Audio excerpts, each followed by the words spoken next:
El conflicto de los siglos. Conflicto de los siglos, capítulo 28. ¿Cómo ver el reino de Dios?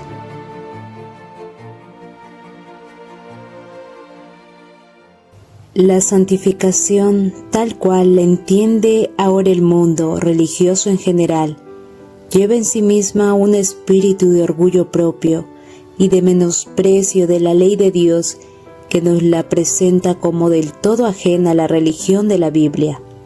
Sus defensores enseñan que la santificación es una obra instantánea, por la cual, mediante la fe solamente, alcanzan perfecta santidad. Tan solo cree, dicen, y la bendición es vuestra. Según ellos, no se necesita mayor esfuerzo de parte del que recibe la bendición. Al mismo tiempo, niegan la autoridad de la ley de Dios y afirman que están dispensados de la obligación de guardar los mandamientos. Pero ¿será acaso posible que los hombres sean santos y concuerden con la voluntad y el modo de ser de Dios, sin ponerse en armonía con los principios que expresan su naturaleza y voluntad y enseñan lo que le agrada? El deseo de pertenecer a una religión fácil, que no exija luchas, ni desprendimiento, ni ruptura con las locuras del mundo, ha hecho popular la doctrina de la fe y de la fe sola. ¿Pero qué dice la palabra de Dios?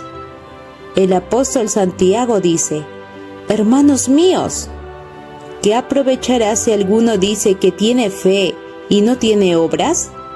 ¿Podrá la fe salvarle? Mas ¿quieres saber, hombre vano, que la fe sin obras es muerta? ¿No fue justificado por las obras Abraham vuestro padre, cuando ofreció a su hijo Isaac sobre el altar? ¿No ves que la fe obró con sus obras, y que la fe fue perfecta por las obras? Veis, pues, que el hombre es justificado por las obras, y no solamente por la fe. El testimonio de la palabra de Dios se opone a esta doctrina. Seductora de la fe sin obras. No es fe pretender el favor del cielo sin cumplir las condiciones necesarias para que la gracia sea concedida. Es presunción, pues la fe verdadera se basa en las promesas y disposiciones de las Sagradas Escrituras. Nadie se engaña a sí mismo creyendo que pueda volverse santo mientras viole premeditadamente uno de los preceptos divinos. Un pecado cometido deliberadamente acalla la voz atestiguadora del Espíritu y separa al alma de Dios. El pecado es transgresión de la ley. Y todo aquel que peca transgrede la ley, no le ha visto ni le ha conocido. Aunque Juan habla mucho del amor en sus epístolas, no vacila en poner de manifiesto el verdadero carácter de esa clave de personas que pretenden ser santificadas y seguir transgrediendo la ley de Dios. El que dice, yo le conozco y no guarda sus mandamientos, es mentiroso y no hay verdad en él. Mas el que guarda su palabra verdaderamente, en éste se ha perfeccionado el amor de Dios. Primera de Juan 2, 4, 5. Esta es la piedra de toque de toda profesión de fe. No podemos reconocer como santo a ningún hombre sin haberle comparado primero con la sola regla de santidad que Dios haya dado en el cielo y en la tierra. Si los hombres no sienten el peso de la ley moral, si empequeñecen y tienen en poco los preceptos de Dios, si violan el menor de estos mandamientos y así enseñan a los hombres, no serán estimados en el cielo, y podemos estar seguros de que sus pretensiones no tienen fundamento alguno. Y la presunción de estar sin pecado constituye de por sí una prueba de que el que se asegura tal cosa dista mucho de ser santo. Es porque no tiene un verdadero concepto de lo que es la pureza y santidad infinita de Dios, ni de lo que deben ser los que han de estar de acuerdo con su carácter. es porque no tiene verdadero concepto de la pureza y perfección supremas de Jesús ni de la maldad y horror del pecado, por lo que el hombre puede creerse santo. Cuanto más lejos esté de Cristo y más se equivoque acerca del carácter y los pedidos de Dios, más justo se cree.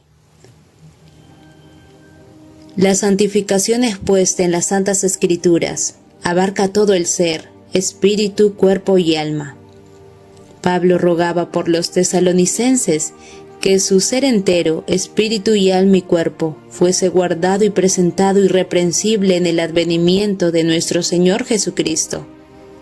Y vuelve a escribir a los creyentes: os ruego pues, hermanos, por las compasiones de Dios, que le presentéis vuestros cuerpos como sacrificio vivo, santo, acepto a Dios. En tiempos del antiguo Israel, toda ofrenda que se traía a Dios era cuidadosamente examinada. Si se descubría un defecto cualquiera en el animal presentado, se lo rechazaba, pues Dios había mandado que las ofrendas fuesen sin mancha. Así también se pide a los cristianos que presenten sus cuerpos en sacrificio vivo, santo, acepto a Dios.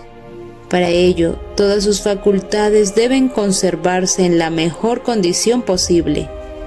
Toda costumbre que tienda a debilitar la fuerza física o mental incapacita al hombre para el servicio de su Creador. ¿Y se complacerá Dios con menos de lo mejor que podamos ofrecerle? Cristo dijo: amarás al Señor tu Dios de todo tu corazón. Los que aman a Dios de todo corazón desearán darle el mejor servicio de su vida y tratarán siempre de poner todas las facultades de su ser en armonía con las leyes que aumentarán su aptitud para hacer su voluntad. No debilitarán ni mancharán la ofrenda que presentan a su Padre Celestial, abandonándose a sus apetitos o pasiones. Pedro dice: os ruego que os abstengáis de las concupiscencias carnales, las cuales guerrean contra el alma. Toda concesión hecha al pecado tiende a entorpecer las facultades y a destruir el poder de percepción mental y espiritual, de modo que la palabra o el Espíritu de Dios ya no puedan impresionar sino débilmente el corazón.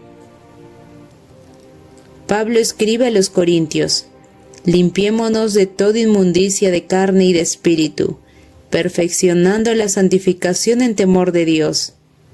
Y entre los frutos del Espíritu, amor, gozo, paz, longanimidad, benignidad, bondad,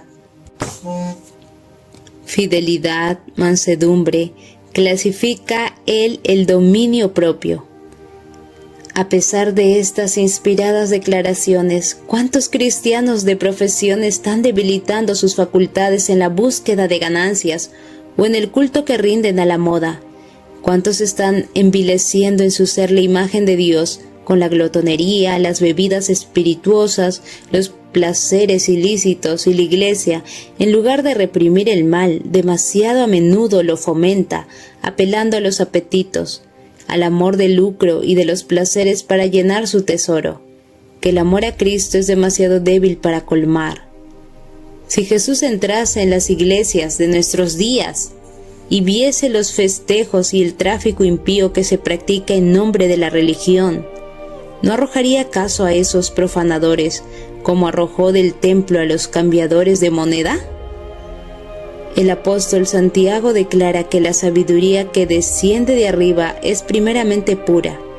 Si se hubiese encontrado con aquellos que pronuncian el precioso nombre de Jesús con labios manchados por el tabaco, cuyo aliento y persona están contaminados por sus fétidos olores, y que infestan el aire del cielo y obligan a todos los que le rodean a aspirar el veneno, si el apóstol hubiese entrado en contacto con un hábito tan opuesto a la pureza del Evangelio, ¿no lo habría acaso estigmatizado como terreno, animal, diabólico?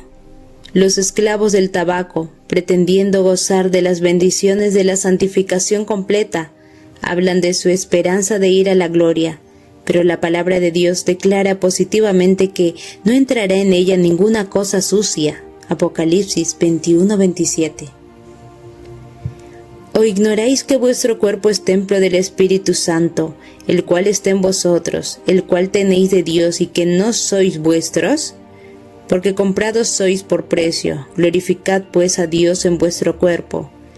Aquel cuyo cuerpo es el templo del Espíritu Santo no se dejará esclavizar por ningún hábito pernicioso. Sus facultades pertenecen con precio de sangre. Sus bienes son del Señor. ¿Cómo podrá quedar sin culpa si destruye el capital que se le confió? Hay cristianos de profesión que gastan al año ingentes cantidades en goces inútiles y perniciosos, mientras muchas almas perecen por falta de la palabra de vida. Roban a Dios en los diezmos y ofrendas, mientras consumen en altares de la pasión destructora más de lo que dan para socorrer a los pobres o para sostener del Evangelio. Si todos los que hacen profesión de seguir a Cristo estuviesen verdaderamente santificados, en lugar de gastar sus recursos en placeres inútiles y hasta perjudiciales, los invertirían en el tesoro del Señor, y los cristianos darían un ejemplo de temperancia, abnegación y sacrificio de sí mismos. Serían entonces la luz del mundo. El mundo está entregado a la sensualidad, la concupiscencia de la carne, y la concupiscencia de los ojos, y la soberbia de la vida. Gobiernan las masas del pueblo, pero los discípulos de Cristo son llamados a una vida santa. Salid en medio de ellos y apartaos, dice el Señor, y no toquéis lo inmundo. A la luz de la palabra de Dios se justifica la afirmación de que la santificación, que no produce este completo desprendimiento de los deseos y placeres pecaminosos del mundo, no puede ser verdadera.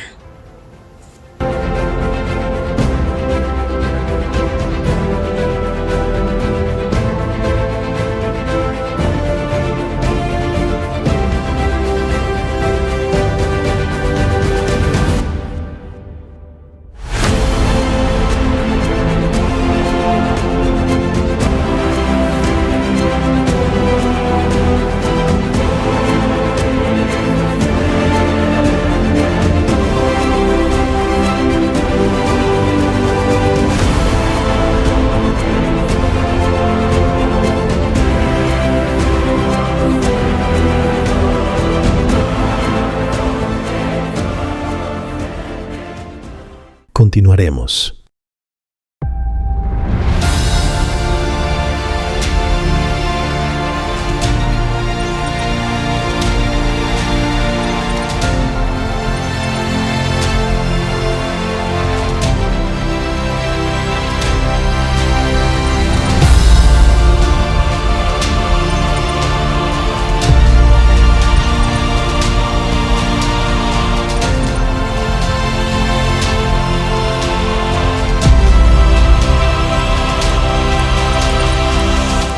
El conflicto de los siglos.